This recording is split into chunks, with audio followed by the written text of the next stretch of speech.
الله الرحمن الرحيم، والصلاة على رسول الله.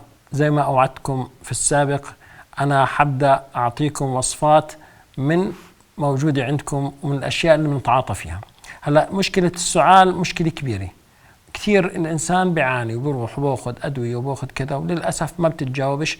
بجوز لتعود الإنسان على الأدوية الأطفال فبطل تتجاوب معاهم مع الكبار.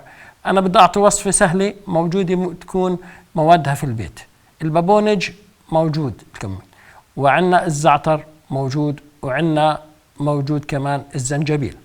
منجيب معلقة كبيرة زنجبيل زائد معلقة زعتر زائد معلقتين كبار بابونج، بنحطهم في بريق شاي في 3 كاسات 5 كاسات ما بضرش. بنحطهم في داخل بريق، بنغليهم غلوتين خفيفة تماما مثل الشاي، ما بنخليه يغلى عليه كثير، لا بنحطهم في جوا بريق الشاي وزي غلوة الشاي. هذه أشياء مأمونة يعني بتعاطاها الإنسان، فإذا أعطينا استعملها. طبعا هذه الوصفة ممكن تحليتها بالسكر حسب الرغبة. هذه بتعمل على تعقيم الحنجرة وبتعمل على إزالة السعال، وكثير أنا وصفت للناس والحمد لله رب العالمين أعطتنا نتائج مرضية وشفاء تام بإذن الله من السعال.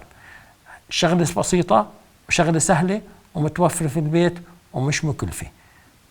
ملعقة، أعيدها، ملعقة كبيرة من الزنجبيل، معلقة زعتر عادي من الزعتر تبعنا، زائد طبعا زعتر ورق، مش انه بدي اروح استعمل زعتر الاكل، لا بدنا نستعمل زعتر الورق الاساسي اللي هو السادة، زائد معلقتين كبار بابونج. بنغليهم غلوتين الشاي خفات، ما بنخلوش يغلى كثير، غلوتين خفيفة كأنه بريق الشاي، وبنتركه لا ينقع.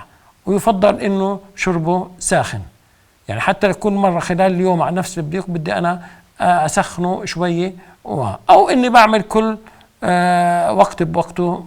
لا لكن هو مشان السهولة لا خلص بغلي كل يوم، لأنه بيكون خالط. بس كل ما وجبة عند مثلا الغداء، عند العشاء، بعد الفطور، بس كل ما يجي على بالي أشوف إنه والله السعال بده يثور معاي، بغلي وبحلي بمعلقة سكر أو معلقتين سكر حسب الرغبة وبشربها.